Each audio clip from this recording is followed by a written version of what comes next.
This is a huge offseason for the Detroit Pistons. Yes. So we want to look at it like, all right, what would be like that perfect, scenario in which the offseason falls perfect for us, and what does that really look like? So, Craig, I'll start with you, just with kind of high level, and we'll get more granular and more specific on this, but just high level, what would you like to see us accomplish this offseason going into next year? Yeah, I think high level, and there's a number of ways we can do this. But I think high level, you want to find your number two star to pair with Cade Cunningham. I don't think that necessarily matters what position it's at. It could be shooting guard, it could be a center, it could be a power forward. I don't think that's what's necessarily important. What is important is you find the guy that in the future can form a good 1-2 punch, because you can't just have one dude doing it all. That's not a championship blueprint. No. And I think what's really exciting is what's exciting about this offseason is we have Cade, and it's Yep. like, okay, we're let's do this, right? And I think Troy Weaver is like, okay, man, I've got cap space, I've got a top 5 pick, and I've got a trade piece. Like, I Yeah. don't see a world in which he just doesn't do a whole lot this offseason. This guy's gonna cook something up, and because he is, I think, determined to get another star with Yes. Cade, because then you're there. So if we look at it more specifically, like, Yep. how do we get this done kind of cap space wise? Like, what are some things that you're looking for as we get more granular on it? Yeah, cap space. I don't want to waste money on fringe players.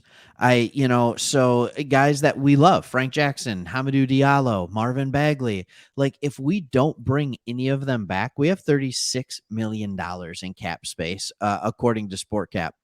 And so, like, when we're looking at these things, and that dude's good, by the way, Keith Smith, I think is his name. That's a real number. Um, I would love to see us using our cap space, maybe in a sign and trade, to get another borderline all star, or an all star like big, like DeAndre Ayton.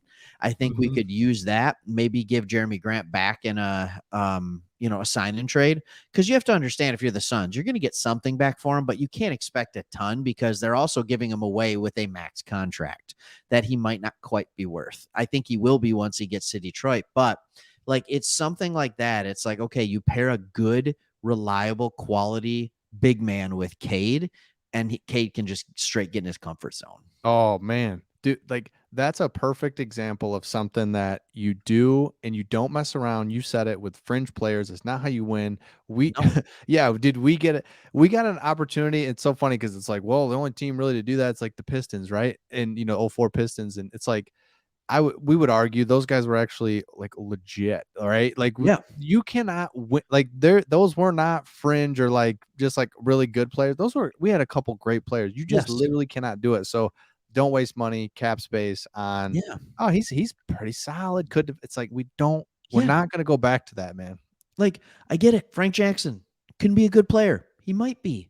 I don't know. But it's a lot easier to find a replacement for Frank Jackson than to find a star in the future. Like, if Yeah. you have the ability to get a star now, say bye to the other guys like Hamidou Diallo.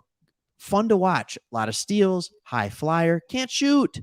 Like, I mean, like, it's things like that where it's just like they have a massive hole in their game. So let's just do it. So Let's I just think I think that's one of those things. My next thing, can I just talk about Yep. it a little bit?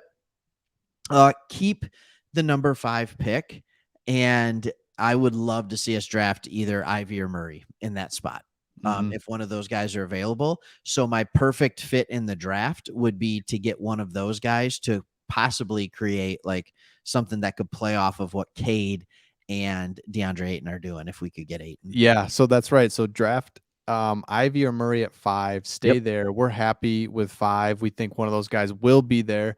And then when we talk about, we talked about the trade piece with Grant. Like, Yeah. what would you hope that how that unfolds? Like, what's the perfect way that we get rid of Grant? Yeah. So I want to trade Grant for two things. I want good value, and I don't want to be tied up in the salary cap because we traded him.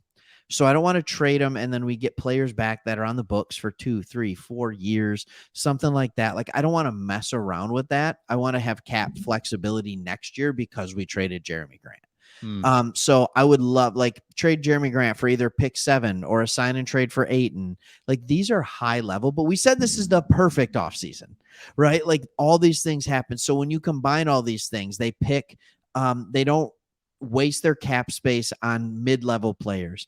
They draft Ivy or Murray at 5. They do a sign and trade for Grant for 8, or they get pick 7 and maybe it ends up being they have Cade. They draft Murray at 5, Ben Math at 7. Like Yeah. these are good off seasons. There's multiple ways for it to be perfect. But if you want my absolute perfect off season, you want it or not? I'll tell you what it is. Okay, hit me with it. You're What, gonna what is it? say that one of the big 3 falls to Ooh, us. Is that what you were gonna say? no, That's like absolutely perfect. not. Oh, okay, that No, was be mine then. It was like that would be perfect. And we were talking draft real quick. We were just talking hit us. 5, 7. Boy, what if we just could something weird happens? We've talked about it. What It if could, Jabari Smith falls? and it has. And oh my gosh, it all of a sudden your boy Chet's there, and now all of a sudden he Stop comes it. in, makes plays, and you're like, I love this guy. Length. He's got length. The guy can put it on the floor a little bit. He's just unbelievable. So that would be perfect. What's yours that I It took from you looks that like I didn't I steal? don't want Chet. All right. Mm. So do you want Chet? If Chet fell, would that be your perfect off season? Yeah, I would take Chet all day. Okay. I've changed on him. He's rail. I mean rail as the rails come thin, but I got to take a chance on that guy. I think You you'd just get have beat to. up by a rail, but Oh, like here's the thing. I get it, and I can see that. And if we draft him, I'm not going to be thrilled, but I'm going to hope and believe intrigued. that he's going to be Intrigued. fantastic, Yep. right? I'm going to be there. I'll believe, and I'll find a way to get there.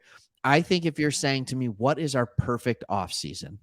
It is we are able to trade Jeremy Grant, we're able to get DeAndre Ayton, and we don't have to give up our 5th pick. Mhm. That is the perfect scenario. So we end the season where we trade Grant, we have Ayton at the 5, and we're able to draft Murray or Ivy at pick number 5. And Mhm. I think that is just what the perfect offseason looks like for me. And I will say too, if Jabari Smith fell to 5, obviously that would be even better, and that would be the icing on top. But these are the things that I'm looking at, and man, oh man, I think about that even this upcoming year when you're running out a starting lineup, Mm. right? Of even if you let's say it's Murray that we draft, Yeah. and you're running out a starting lineup of Cade Cunningham, slot in whoever you want at the 2. I don't care. We'll put Corey Joseph, fine. Right?